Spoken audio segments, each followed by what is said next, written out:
Qui de moment ho tindrà més difícil per venir a les illes són els ciutadans britànics. El Regne Unit ha deixat a Espanya fora de la llista de les destinacions segures per a viatjar. El sector turístic diu que la decisió del govern de Boris Johnson suposa un nou cop per a la recuperació de l'activitat turística. Els primers efectes de l'anunci del Regne Unit ja es comencen a notar a alguns hotels de l'illa. Aquí, per exemple, a Sóller, els hotelers ens expliquen que, tot i tenir poques reserves de turistes britànics, sí que han començat a notejar algunes cancel·lacions.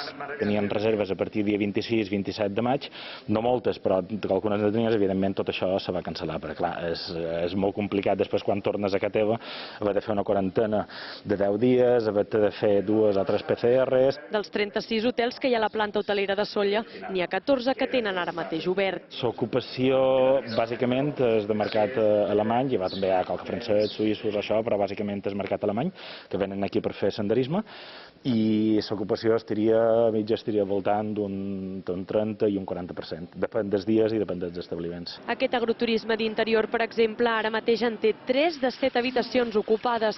Altres anys, per les mateixes dates, en tindria el 100%. En el seu cas, no han tingut cancel·lacions de turistes britànics perquè encara no s'havien produït les reserves. En aquest moment hauríem de tenir ple i són molt de països que no ho han fet, i britànics sobretot sí ho han notat molt. Ara tenim 3 habitacions ocupades per alemans. La Federació Hotelera de Mallorca també lamenta la decisió del Regne Unit, que endarrereix mínim 3 setmanes més la possible arribada de turistes britànics. El govern central continuarà treballant per aconseguir la diferenciació de Balears i les Canàries.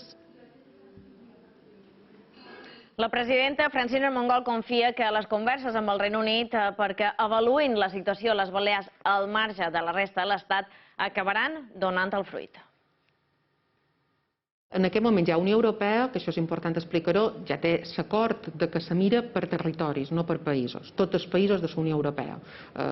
Aquest divendres Holanda ha aixecat a Balears i no ha aixecat a altres comunitats autònomes. Alemanya mos té aixecats a Balears, mos té oberts a Balears i no té oberts a altres comunitats autònomes. El Regne Unit estan estudiant la possibilitat de separar per illes i ho estan estudiant, i això tenim molts de contactes amb el govern, a través de l'ambaixador, a través dels turoperadors. El govern d'Espanya defensa que Canàries i Balears anem separats d'Espanya. Si nosaltres estem en una bona situació sanitària, el Regne Unit ens pot acabar obrint, i jo estic convençuda que més prest que tard ho haurà d'acabar fent.